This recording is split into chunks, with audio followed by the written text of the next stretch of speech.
अब देखिए हमारा नेक्स्ट जो चैप्टर है वो पेमेंट ऑफ टैक्स है, टीडीएस एंड टीसीएस है। तो सेक्शन 49 किससे डील कर रहा है? Payment of tax. तो आपके जो आउटपुट टैक्स लायबिलिटी है, जो आउटपुट टैक्स लायबिलिटी है वो आप डिस्चार्ज कर सकते हो किसके माध्यम से? आईटीसी में पढ़ा था, इलेक्ट्रॉनिक क्रेडिट लेजर के माध्यम से। उसके अलावा इलेक्ट्रॉनिक कैश लेजर के माध्यम से भी आप अपनी आउटपुट टैक्स लायबिलिटी डिस्चार्ज कर सकते हो। तो कैश लेजर के माध्यम से और क्रेडिट लेजर के माध्यम से आप आउटपुट टैक्स लायबिलिटी डिस्चार्ज कर सकते हो। अगर आपको इंटरेस्ट है, लेट फीस है, पेनल्टी है, टैक्स अंडर आरसीएम जमा कराना है, ये आप क्या है, इलेक्ट्रॉनिक कैश लेजर के माध्यम से ही आप जमा करा सकते हो। क्रेडिट लेजर के माध्यम से नहीं जमा करा सकते। ठीक है। अब जो हमारा इलेक्ट्रॉनिक कैश लेजर है,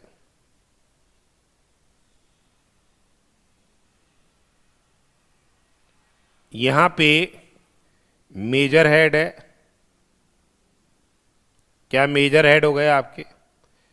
एक तो हो गया टैक्स, सॉरी मेजर हेड, एक तो हो गया आईजीएसटी, एक हो गया सीजीएसटी, एक हो गया एसजीएसटी ओब्लिक यूटीजीएसटी, और एक हो गया जीएसटी सेस। माइनर हेड क्या हो गए? माइनर हेड हो गए आपके क्या? Tax, interest, penalty, late fees, others. ठीक है। तो अब यहां पे एक एक चीज अपन पढ़ लेते हैं। बेसिकली आउटपुट टैक्स क्या होता है? जो भी tax basically where is payable on the taxable supplies of goods और services made by the taxable person या एजेंट ऑफ टैक्सेबल पर्सन। पर आउटपुट टैक्स में क्या नहीं आ रहा? Tax payable under reverse charge. और आउटपुट टैक्स आप पे कर सकते हो किसके माध्यम से? ई क्रेडिट लेजर के माध्यम से भी और ई कैश लेजर के माध्यम से भी। ठीक है। टैक्सेबल पर्सन कौन हो गया? जो person registered under GST law या who is required to obtain registration, who is required to obtain registration. अब payments which are to be made under GST regime, आपको पता है इंट्रास्ट रेट सप्लाई होगी तो सीजीएसटी प्लस एसजीएसटी या UTGST आपको देना होगा।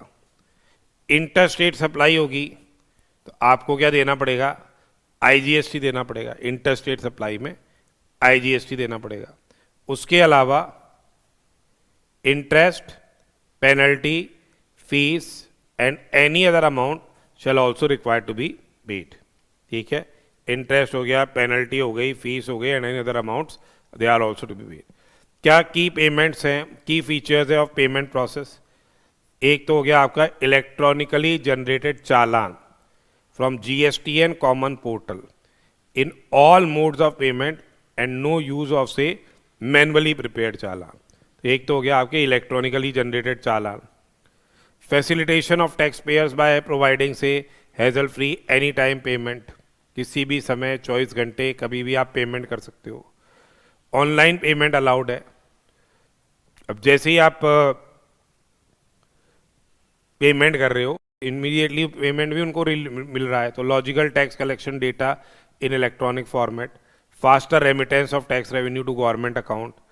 पहले चार चालान के पेपर भरने पड़ते थे, अब कुछ नहीं करना पड़ता, पेपरलेस ट्रांजैक्शन है। स्पीडी अकाउंटिंग एंड रिपोर्टिंग है, इलेक्ट्रॉनिक रिकन्सिलिएशन हो रही है, सिंप्लीफाइड प्रोसीजर्स फॉर बैंक है, और जितने भी ये चालान जनरेट हो रहे हैं warehousing of the digital challan will be there. ठीक है। तो ये 24 घंटे आप पेमेंट कर सकते हो, और रात के 8 बजे बाद भी अगर आपका पेमेंट है 12 बजे तक तो आपके उसी टाइम के अंदर क्या हो रहा है, एक तरह से ये क्या है, क्रेडिट हो रहा है। जहाँ तक बात आती है अब कि पेमेंट पर्पसेस के लिए आपके इलेक्ट्रॉनिक लेजर्स या e ledgers are prepared maintain on the common portal. ये कॉमन पोर्टल पे मेंटेन रहेंगे। एक तो होता है आपके इलेक्ट्रॉनिक कैश लेजर, एक होता है अपने इलेक्ट्रॉनिक क्रेडिट लेजर, और एक होता है अपने इलेक्ट्रॉनिक लायबिलिटी रजिस्टर। तो जो भी अमाउंट आपने डिपॉजिट कराया,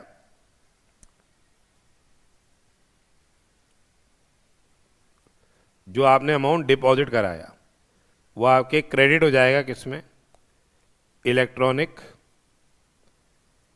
कैश लेजर में। और जब आप यूज कर लोगे फॉर डिस्चार्ज ऑफ लायबिलिटी, तो ये अमाउंट क्या हो जाता है, आपके डेबिट हो जाता है। ठीक है। तो ये आपके आगे अपन पढ़ेंगे अभी इलेक्ट्रॉनिक कैश लेजर। तो इलेक्ट्रॉनिक कैश लेजर रूल 87 के अंदर मेंटेन्ड है। ठीक है।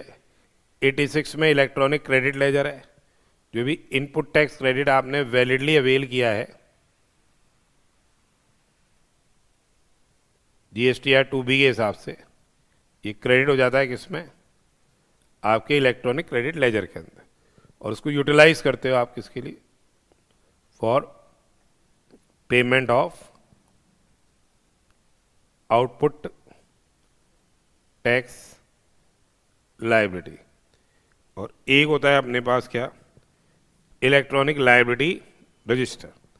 एक हो रहा है हमारे पास क्या, इलेक्ट्रॉनिक लायबिलिटी रजिस्टर। ठीक है। जो भी आपकी लायबिलिटीज हैं वो डेबिट हो रही है इस इलेक्ट्रॉनिक लायबिलिटी रजिस्टर में, एंड व्हेन डिस्चार्ज्ड, ये कैश लेजर के माध्यम से डेबिट हुआ या नेसेसरी आपको क्या मिल जाएगा, क्रेडिट मिल जाएगा in the electronic liability register. ये 85 के अंदर मेंटेन्ड है। ठीक है।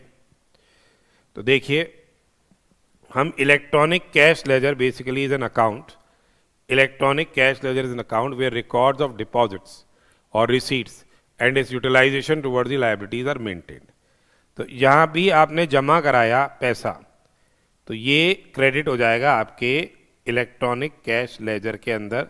IGST, CGST, SGST या UTGST या सेस जो मेजर हेड्स है, और माइनर हेड अपन ने बताई the tax, interest, penalty, fees. तो यहाँ पे आप ऑनलाइन मोड्स के माध्यम से जमा करा सकते हैं, ओवर द काउंटर चालान है उसके थ्रू जमा हो सकता है, ऑफलाइन मोड से अभी पढ़ेंगे अपन। जो भी TDS है और TCS है, यानी सप्लायर का जो TDS कर रहा है, गवर्नमेंट डिपार्टमेंट जब पेमेंट करती है तो TDS करती है, तो ये TDS का अमाउंट यहाँ क्रेडिट हो जाता है। उसके अलावा जो ई-कॉमर्स ऑपरेटर्स हैं, जब पेमेंट कर रहे होते हैं सप्लायर्स को, तो TCS का अमाउंट भी यहाँ पे क्या है, क्रेडिट हो जाता है। अब डेबिट्स क्या हो गए, डेबिट्स हो गए जो भी आप डिस्चार्ज कर रहे हो अपनी liability towards tax, interest, penalty, fees and other amounts. ये क्या हो रहा है, आपके डेबिट हो रहा है। ठीक है, इलेक्ट्रॉनिक लायबिलिटी रजिस्टर में। अब बेसिक इलेक्ट्रॉनिक से कैश लेजर के अंदर अब बेसिकली ऑनलाइन पेमेंट भी है, ऑफलाइन पेमेंट भी है। ऑनलाइन पेमेंट हो गया आपका इंटरनेट बैंकिंग के माध्यम से, UPI के माध्यम से, IMPS के माध्यम से, कैश क्रेडिट्स, कैश मतलब credit card, debit card, this is without limit, without limit. Offline payments हो गए NEFT और RTGS के माध्यम से, ऑफलाइन पेमेंट हो गए NEFT और RTGS के माध्यम से without limit. Over the counter challan है, over the counter challan that is ₹10,000 पर चालान पर टैक्स पीरियड, ये आप जमा करा सकते हो। और एनी अदर मोड एज में भी प्रिस्क्राइब्ड। तो गवर्नमेंट कई बार क्या होता है, सर्चेज हो जाती है, इन्वेस्टिगेशन होती है, डिपार्टमेंट की एनफोर्समेंट एक्टिविटीज़ होती है, और वहाँ कैश वगैरह सीज किया गया तो वो अप्रोप्रिएट कर सकते हैं। गवर्नमेंट डिपार्टमेंट में भी 10,000 की लिमिट अप्लाई नहीं होती है, वहाँ over the counter challan without limit क्या है, हो सकता है। इसी हिसाब से देखिए आप मेजर हेड से दूसरे मेजर हेड में, पहले ट्रांसफर अलाउड नहीं था, अब फॉर्म जीएसटी पीएमटी 09 के माध्यम से, ट्रांसफर चालान के माध्यम से एक मेजर हेड से दूसरे मेजर हेड में या एक मेजर हेड से माइनर हेड में अमाउंट ट्रांसफर कर सकते हो। तो transfer of CGST to IGST, SGST या UTGST in electronic cash ledger of same person is allowed. और आईजीएसटी या सीजीएसटी, आईजीएसटी या CGST in e cash ledger of distinct person, मतलब अपनी दूसरी एंटिटी है, सेम पैन है,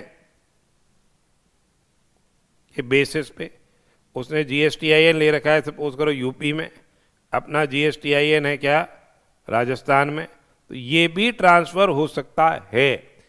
ठीक है, सीजीएसटी और आईजीएसटी, ठीक है, ये सीजीएसटी आईजीएसटी ट्रांसफर किया जा सकता है।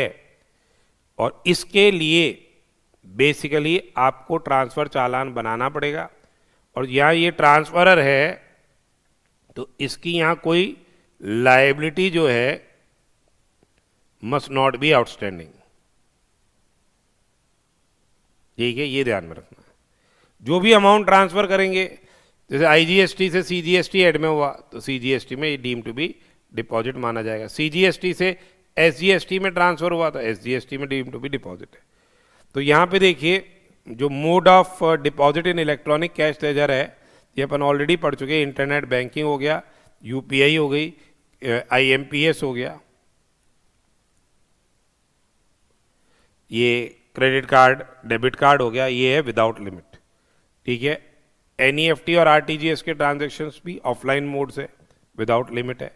ओवर द काउंटर चालान में 10,000 रुपये पर चालान पर tax period by cash cheque या डिमांड ड्राफ्ट, 10,000 रुपये पर चालान पर tax period by cash cheque या डिमांड ड्राफ्ट। मेजर हेड हो गए IGST, CGST, SGST, UTGST and cess. Minor heads हो गए tax, interest, penalty, fees and others. ठीक है, अब जहाँ तक इलेक्ट्रॉनिक ये जो आपकी डेट ऑफ डिपॉजिट क्या होगी, क्या date of presentation of cheque होगी, क्या डेट ऑफ डिपॉजिट, नहीं। क्या डेट ऑफ पेमेंट होगी, क्या डेट ऑफ डिपॉजिट, नहीं। जब ये अमाउंट क्या हो जाएगा, क्रेडिट हो जाएगा गवर्नमेंट अकाउंट में। जब ये अमाउंट जो आपने दिया वो क्रेडिट हो गया गवर्नमेंट अकाउंट में, चालान जनरेट हो गया, चालान नंबर जनरेट हो गया और वो क्रेडिट हो गया गवर्नमेंट के अकाउंट में, तो ये क्या मान लिया जाएगा, that will be basically deemed to be date of deposit. ठीक है, अब जहाँ तक यूटिलाइजेशन की बात करी, बहुत बार डिस्कशन कम कर चुके हैं, ये इलेक्ट्रॉनिक क्रेडिट लेजर की बात कर रहे हैं। अब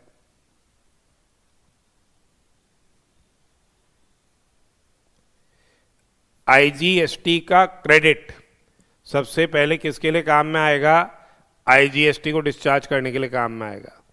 आईजीएसटी का क्रेडिट सबसे पहले किसको डिस्चार्ज करने के लिए काम में आएगा, आईजीएसटी को डिस्चार्ज करने के लिए काम में आएगा। फिर CGST, SGST, UTGST in any order any proportion. ठीक है, फिर सीजीएसटी, एसजीएसटी या UTGST in any order any proportion. फिर ITC of IGST completely exhaust करना पड़ेगा, तब भी आप सीजीएसटी और एसजीएसटी क्रेडिट को यूज कर सकते हो। यानी पहले आईजीएसटी क्रेडिट पूरा एग्जॉस्ट होगा, सीजीएसटी क्रेडिट पहले सीजीएसटी के काम में आएगा और फिर आएगा आईजीएसटी को डिस्चार्ज करने के लिए। पर सीजीएसटी क्रेडिट तभी यूज कर सकते हो जब आईजीएसटी क्रेडिट पूरा एग्जॉस्ट हो गया हो। फिर सीजीएसटी जब पूरा एग्जॉस्ट हो जाएगा तो एसजीएसटी या यूटीजीएसटी क्रेडिट को आप काम में लोगे।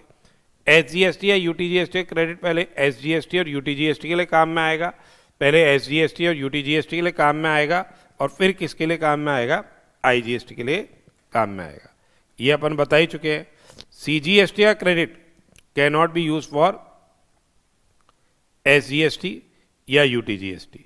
एसजीएसटी या यूटीजीएसटी क्रेडिट किसके लिए यूटिलाइज नहीं हो सकता है, फॉर पेमेंट ऑफ से आईजीएसटी, एसजीएसटी सॉरी, एसजीएसटी या यूटीजीएसटी किसके लिए नहीं हो सकता, सीजीएसटी के लिए यूटिलाइज नहीं हो सकता है। सीजीएसटी किसके लिए यूज नहीं हो सकता, एसजीएसटी और यूटीजीएसटी के लिए यूज नहीं हो सकता है।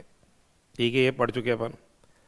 अब ये इलेक्ट्रॉनिक लायबिलिटी रजिस्टर है जो रूल 85 के अंदर अपने को क्या है, इलेक्ट्रॉनिक लायबिलिटी रजिस्टर मेंटेन रहेगा। जितनी भी आपकी लायबिलिटीज हैं वो डेबिट हो रही हैं, और जब लायबिलिटीज डिस्चार्ज हो गई तो आपके क्या हो गया, नेसेसरी क्रेडिट मिल जाएगा। ठीक है, यहां पे order of discharge of liability कैसे रहेगी, इलेक्ट्रॉनिक लायबिलिटी रजिस्टर की बात करें, will reflect the total liability of a taxpayer after netting for a particular month. अब किस तरह से order of discharge of liability रहेगा ये ध्यान रखिएगा। पहली बात है ऑल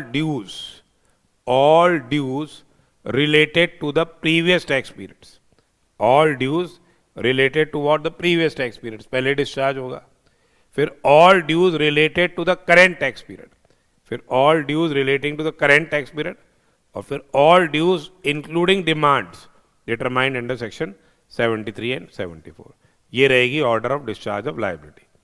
इलेक्ट्रॉनिक कैश लेजर है, it will reflect what the amount of deposits made in cash, TDS and TCS which has been made on account of the tax payer.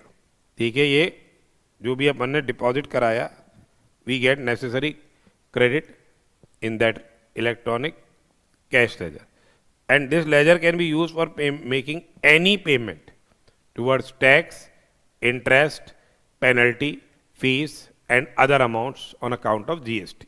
ठीक है, एक है अपने इलेक्ट्रॉनिक क्रेडिट लेजर, जो भी ITC है, self assessed, वो क्रेडिट हो जाएगा किसमें, इलेक्ट्रॉनिक क्रेडिट लेजर में, वो क्रेडिट हो जाएगा किसमें, इलेक्ट्रॉनिक क्रेडिट लेजर के अंदर। ठीक है, एंड बेसिकली ये लेजर जो क्रेडिट लेजर है सिर्फ आउटपुट टैक्स के लिए काम में आ सकता है, ओनली टैक्स, और वो भी क्या है, output tax, and not for interest, penalty, fees, RCM वगैरह के लिए काम में नहीं आता।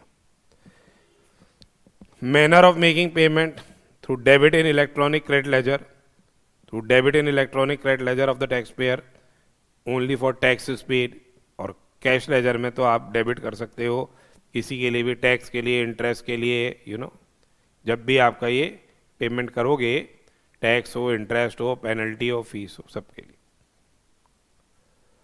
अब इलेक्ट्रॉनिक कैश लेजर के अंदर डेबिट अमाउंट क्या हो गया, credit amount of this ledger में भी यूज बेसिकली क्रेडिट क्या हो गया, पहले क्रेडिट क्या हो गया, जो भी डिपॉजिट आपने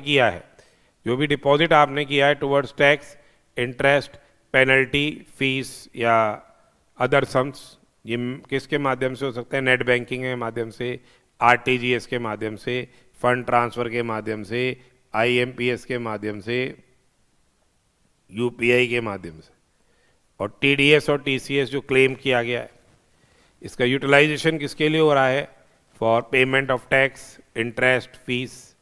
रिमेनिंग बैलेंस अगर ये रह जाता है, same can be claimed as refund by filing refund application in form GST RFD 01। इसी हिसाब से इलेक्ट्रॉनिक क्रेडिट लेजर है, जो भी इनपुट टैक्स आपका क्या है, सेल्फ असेस्ड है, वो क्रेडिट हो रहा है इलेक्ट्रॉनिक क्रेडिट लेजर में, CGST, SGST, UTGST, IGST जैसा भी केस है। रिफंड ऑफ एक्सेस और tax wrongly paid through electronic credit ledger, जो आपने रॉन्गली टैक्स पे कर दिया, उसका रिफंड मिल गया, वो भी क्रेडिट हो गया। इसी हिसाब से अगर कोई आपने एरनस रिफंड आपको ग्रांट हो गया था और वो आपने प्रीपे कर दिया, वो आपने रीपे कर दिया, तो फिर नेसेसरी अमाउंट आपको क्या मिल जाएगा, क्रेडिट मिल जाएगा इलेक्ट्रॉनिक क्रेडिट लेजर के अंदर। इसको यूटिलाइज कर सकते हो सिर्फ और सिर्फ आउटपुट टैक्स के लिए। इलेक्ट्रॉनिक लायबिलिटी जो रजिस्टर है, उसमें जो भी आपकी लायबिलिटीज है वो डेबिट हो रही हैं, that is amount payable towards tax, interest, fees. ठीक है, जो भी मिसमैचेस के कारण से other amount payable towards output tax. और या जब जमा करा दोगे, किस माध्यम से जमा करा सकते हो, कैश के माध्यम से या क्रेडिट के माध्यम से, तो नेसेसरी आपको क्रेडिट मिल जाएगा। अब आती है बात क्या, section 50 is a very very important section. ये है interest on delayed payment of tax. वैसे लगता है 18% पर एनम, पर रॉन्ग अवेलमेंट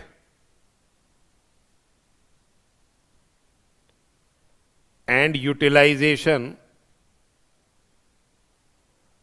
ऑफ आईटीसी के कारण से, ये है wrong availment and utilization of ITC के कारण से, तो ये एट रेट ऑफ से 24% पर एनम।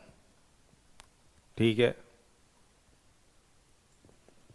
अब देखिए, इफ अगर किसी व्यक्ति ने, जैसे सपोज कीजिए उसके 50,000 रुपए की आउटपुट टैक्स लायबिलिटी थी, ठीक है, और उसका ये से फरवरी के महीने का GSTR 3B जो था वो 20 मार्च को जाना था, वो 20 मार्च को जाना था, और ये इसने भेजा कब, 28 अप्रैल को। तो ये 20 मार्च से लेके 28 अप्रैल तक का इंटरेस्ट इसको देना पड़ जाएगा 18%। अब यहाँ इसके बाद आईटीसी अवेलेबल था 20 मार्च को, इसके बाद आईटीसी अवेलेबल था 20 मार्च को से 18,000 रुपये, ये आईटीसी इसके पास पड़ा हुआ था 18,000 रुपये। तो अब इसको ये जो इंटरेस्ट लगेगा वो 32,000 रुपये लगेगा। ये जो ई कैश लेजर के माध्यम से ये पैसा जमा कराएगा, ई कैश लेजर के माध्यम से, उस पे ही 18% पर एनम की रेट से इंटरेस्ट लगेगा।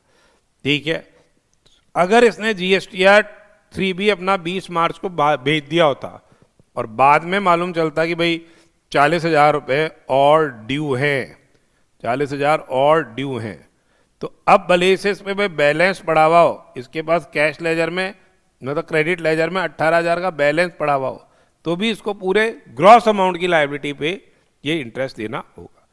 तो interest is payable on the tax paid subsequent to the self assessed tax in GSTR 3B filed.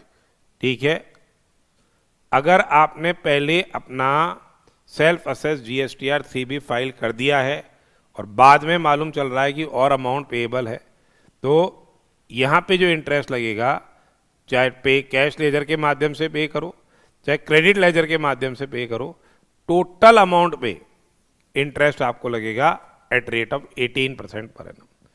और यदि आपने tax interest is basically interest is payable on tax declared and paid in GSTR 3B filed after due date, cash portion पे ही लगेगा उस case के अंदर। 3B जो आपका लेट जा रहा है तो कैश पोर्शन पे ही उस केस के अंदर लगेगा। फिर आता है interest on wrong availment and utilization of ITC. Interest on wrong availment and utilization 24% per annum से लग रहा है। अब यहां पे देखो रॉन्गली अवेल्ड आईटीसी क्या है, जब balance in electronic credit ledger falls below the amount of ITC wrongly availed. अब जैसे सपोज करो अपना इलेक्ट्रॉनिक क्रेडिट लेजर में बैलेंस आ रहा है 85,000, जिसमें से 50,000 आपका क्या है, रॉन्गली अवेल्ड है। यानी राइटली अवेल्ड क्या है, 35,000, 35,000 ही राइटली अवेल्ड है। और आपने क्या कर लिया, कितना आईटीसी यूज कराया, अभी आपने आईटीसी यूज किया 60,000 रुपीज का, 60,000 का आईटीसी यूज किया है। यानी 35,000 का तो वैलिड है, 35,000 का तो वैलिड है, कोई दिक्कत ही नहीं है। बाकी जो एक्स्ट्रा यूज कर लिया वो कितना यूज कर लिया, 25,000। तो यहां ब्याज लगेगा आपके 25,000 पे, क्योंकि रॉन्गली अवेल्ड एंड यूटिलाइज्ड है, ऐसे समझ लो। एक तो ये तरीका हो गया कि जो 35,000 वैलिडली अवेल्ड है और आपने यूज कर लिया 60,000, यानी कितना एक्सेस यूज कर लिया आपने, ये कर लिया। दूसरा तरीका ये है कि 85,000 आपका क्या है, ये बैलेंस था, आपने कितना यूज कर लिया, 60,000 यूज कर लिया। अब बैलेंस बचा कितना, 25,000 का बैलेंस बचा, कितना, 25,000 का बैलेंस बचा। और आपके रॉन्गली अवेल्ड आईटीसी कितना था, रॉन्गली अवेल्ड आईटीसी 50,000 था, तो 50,000 में से अब 25,000 का बैलेंस बच रहा है, तो कितना रॉन्गली अवेल्ड आईटीसी यूज हो गया? 25,000 यूज हो गया। ऐसे कर लो, बात बराबर है। ठीक है, कि जब balance in electronic credit ledger falls below the amount of ITC से रॉन्गली अवेल्ड, तभी तो है। अगर आपने इसमें अभी 10,000 यूज किया तो अपने तो वैलिड यूज कर रहे हो, तो कोई दिक्कत ही नहीं है। आपका वैलिडली अवेल्ड आईटीसी अगर कितना है यहाँ पे 35,000 रुपये, 35,000 तक यूज करते हो तो कोई दिक्कत ही नहीं है।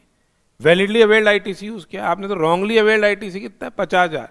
तो जब आपका यूटिलाइजेशन 35,000 से ज्यादा हो गया तो आपके रॉन्गली अवेल्ड आईटीसी यूटिलाइज किया जाएगा होगा, तो 24% पर एनम की रेट से उस केस के अंदर क्या है, आपको इंटरेस्ट देना पड़ जाएगा।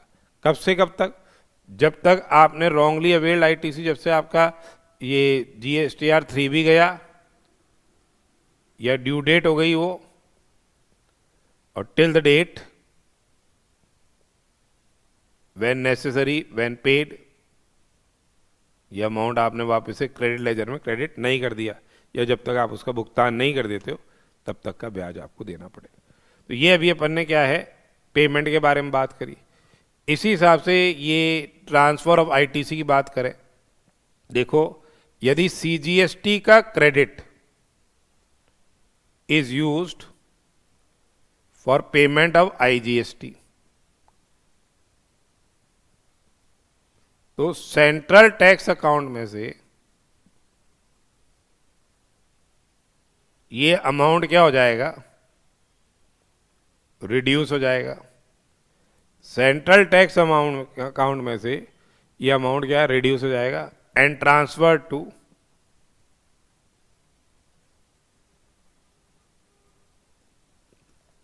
क्या?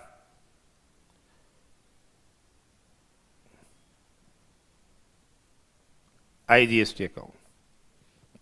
ठीक है, तो सीजीएसटी का जो क्रेडिट है, अगर वो आईजीएसटी को पे करने के लिए काम में आ रहा है तो सेंट्रल गवर्नमेंट सीजीएसटी अकाउंट में से ये अमाउंट रिड्यूस करके क्या है, आईजीएसटी अकाउंट में ट्रांसफर कर देगी। इसी हिसाब से यदि जो आईजीएसटी का क्रेडिट है, आईजीएसटी का क्रेडिट है, वो यूटिलाइज करते हैं अपन सीजीएसटी को काम में लेने के लिए या यूटीजीएसटी को काम में लेने के लिए, तो आईटीसी इंटीग्रेटेड टैक्स अमाउंट कम कर दिया जाएगा और ये ट्रांसफर कर दिया जाएगा सीजीएसटी अकाउंट में या यूटीजीएसटी अकाउंट में। इसी हिसाब से आईटीसी और आईजीएसटी एसजीएसटी को पे करने के लिए काम में लिया जाता है, तो फिर क्या करेगी गवर्नमेंट? क्या करेगी? ये अमाउंट ट्रांसफर कर देगी रिस्पेक्टिव स्टेट अकाउंट के अंदर। Central government integrated tax account में से अमाउंट ट्रांसफर कर देगी रिस्पेक्टिव स्टेट अकाउंट में। ये ट्रांसफर की बात थी। इसी हिसाब से अगर एसजीएसटी का कैश कंपोनेंट आपने सीजीएसटी में ट्रांसफर किया पीएमटी 09 चालान के माध्यम से, तो यहां भी यही चीज हो रही है, स्टेट गवर्नमेंट अकाउंट से लेस हो जाएगा और सेंट्रल गवर्नमेंट अकाउंट में क्या है, ये अमाउंट क्या है, ट्रांसफर कर दिया जाएगा। तो ये अभी अपन ने पेमेंट ऑफ टैक्स के बारे में पूरा अच्छी से डिस्कशन कर लिया है। Interest is very very important. ये जो इंटरेस्ट वाला है ये पक्का एग्जाम में क्वेश्चन आने के चांसेस रहेंगे। Interest on wrong availment and utilization अच्छी से करके जाइएगा। तो पूरा अपन ने भी पेमेंट ऑफ टैक्स के बारे में पूरा डिस्कशन कर लिया है।